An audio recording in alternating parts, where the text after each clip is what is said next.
Linda Rowe seemed like just another face in the crowd, a quiet cleaning woman with a steady job and no criminal record. But when Officer Randy Bell opened the trunk of her car during a routine traffic stop, he uncovered a nightmare: 2 bodies wrapped in plastic, duct taped and hidden like secrets she never planned to share. What began as a broken taillight led to one of the most horrifying serial murder cases the state had ever seen. Officer Randy Bell had done hundreds of routine traffic stops during his 11-year career, but something about the blue Toyota Corolla that rolled past him that Tuesday evening made him uneasy. The car had a broken taillight, just enough cause for a stop, but it was the erratic way it switched lanes moments earlier that drew his attention. He pulled it over on the edge of Highway 92, his dashboard cam recording everything. When he approached the driver's window, he met Linda Rowe, a woman in her early 40s with a calm voice and expressionless face. She handed over her license and registration without hesitation, but Officer Bell noticed her fingers were trembling. A powerful chemical smell, something like bleach, drifted from inside the car. That detail, along with her nervous hands and overly rehearsed politeness, triggered his instincts.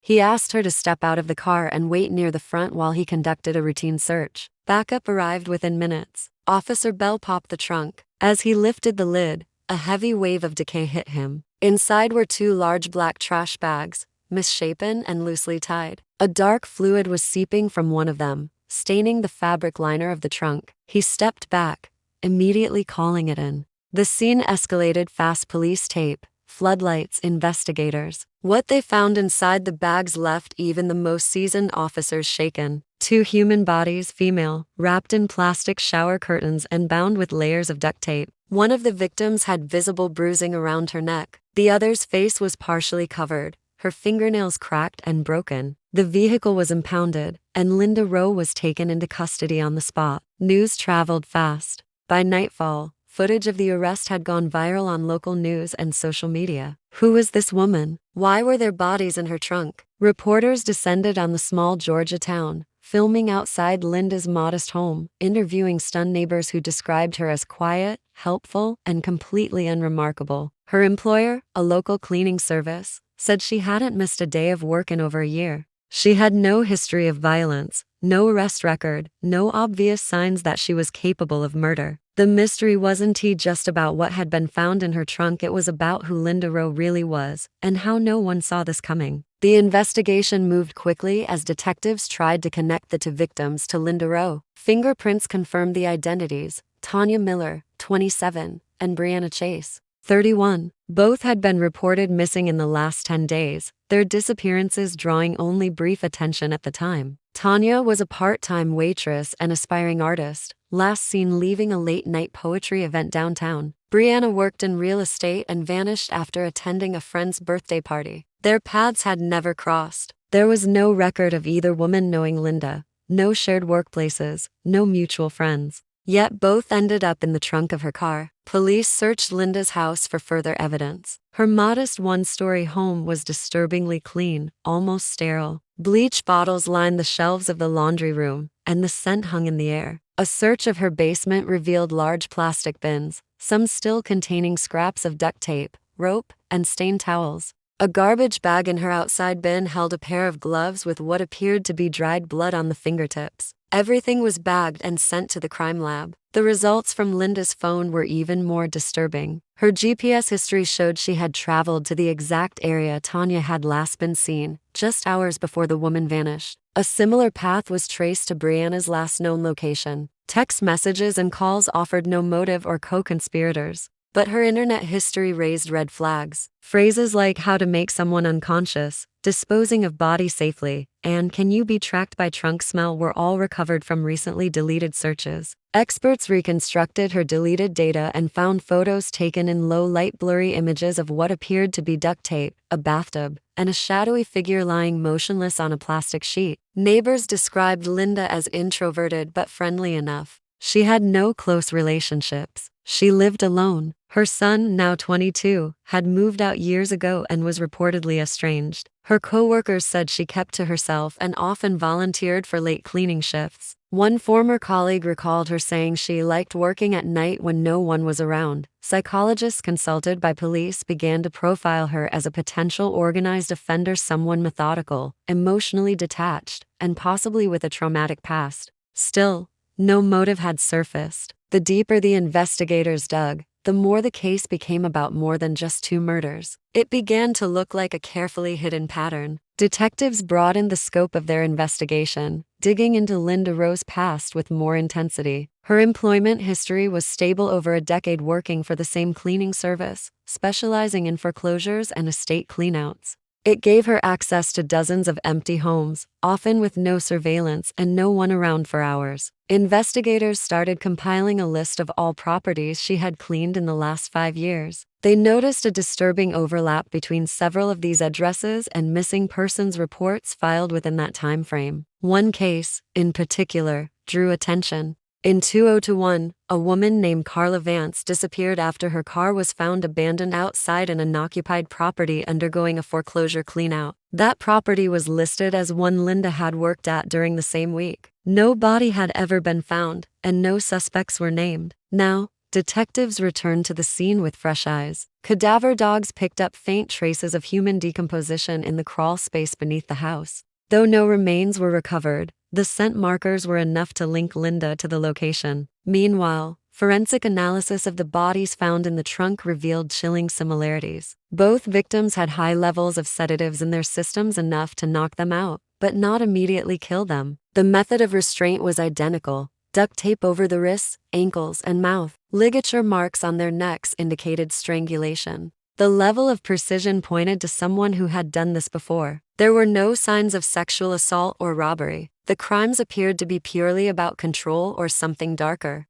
As the case grew, authorities searched Linda's digital life more thoroughly. A hidden folder on her laptop, disguised as financial spreadsheets, contained disturbing notes. Some were written in fragmented sentences, cryptic, diary-like entries that mentioned silencing the chaos and erasing the noise. Others referenced specific dates and times, which detectives matched to the disappearances of multiple women across 3 counties. Law enforcement began to consider the possibility that Linda Rowe had been operating as a serial killer for years, unnoticed and unconnected. Despite the growing mountain of evidence, Linda refused to speak. Not a single word since her arrest. Psychological evaluations continued, but even trained professionals struggled to understand her. She showed no remorse, no fear, no confusion, just silence. And behind that silence, detectives feared, were secrets that still hadn't been uncovered. The search of Linda Rowe's backyard, prompted by inconsistencies in her property survey and forensic cues, marked a grim turning point.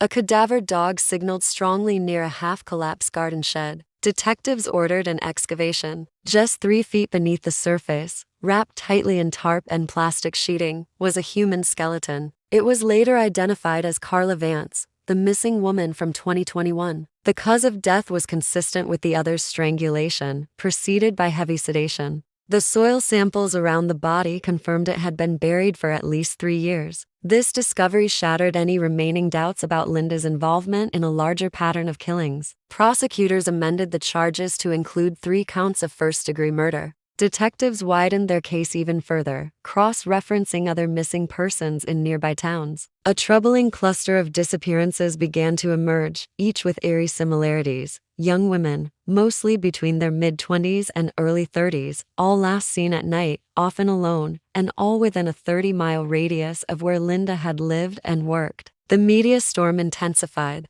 Reporters flooded the area, dubbing her the Trunk Widow. Questions swirled in the public sphere. How had she gone undetected for so long? Why were there no warning signs? As pressure mounted, authorities began to reprocess old evidence from unsolved cases. In one instance, a hair fiber from a 2019 cold case was retested with new methods. It matched Linda's DNA. Back at her home, a final search of the attic revealed another chilling item: a locked storage box. Inside were personal belongings clearly taken from her victims: earrings, keychains, a single shoe, even an old Polaroid photo. Investigators cataloged over a dozen items. Some were matched to known victims. Others remained unidentified, sparking fears that more bodies could be out there undiscovered. Still, Linda showed no reaction, no outburst, no breakdown. She sat through every interrogation and evaluation with a fixed, unreadable expression. Specialists tried to determine whether her silence was a calculated strategy or the result of deep psychological fracture. A court-ordered evaluation concluded she was fit to stand trial, but possibly suffering from severe antisocial personality disorder.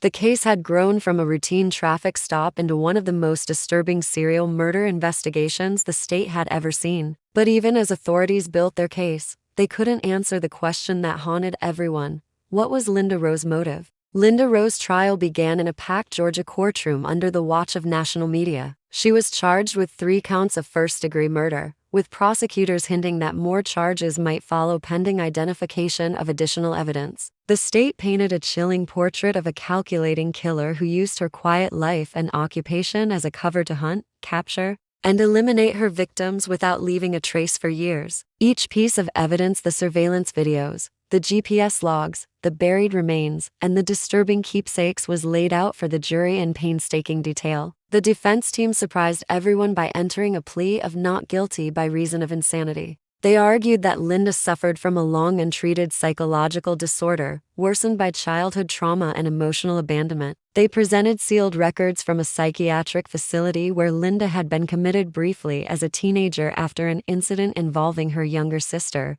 who had nearly drowned under suspicious circumstances. That event had been ruled an accident at the time, but it now cast a long shadow. The defense claimed Linda had no recollection of the murders and believed she was doing something necessary to keep peace in her mind. Courtroom experts explained that her actions showed elements of dissociation, emotional detachment, and an absence of empathy. But the prosecution was relentless. They showed the jury the notebook found under Linda's floorboards, its symbols, initials, and detailed notations structured to be dismissed as the work of someone with no understanding of right and wrong. They emphasized the pattern: deliberate stalking, sedation, restraint, and disposal. This was not a series of impulsive acts but a sequence of methodical crimes. After weeks of testimony and hours of deliberation, the jury found Linda Rowe guilty on all counts. She was sentenced to life in prison without the possibility of parole. Though she never uttered a single word throughout the entire process, her silence became part of her legend, feeding endless speculation and public fascination. Even after her conviction, investigators across the country continued reviewing similar cold cases. Her name appeared in more than a dozen files from 5 states. Some were ultimately dismissed, but others remained open, their victims never found. To this day, the full number of lives taken by Linda Rowe may never be known. What is certain is that a seemingly ordinary woman lived a double life, one of quiet routine by day and chilling violence by night.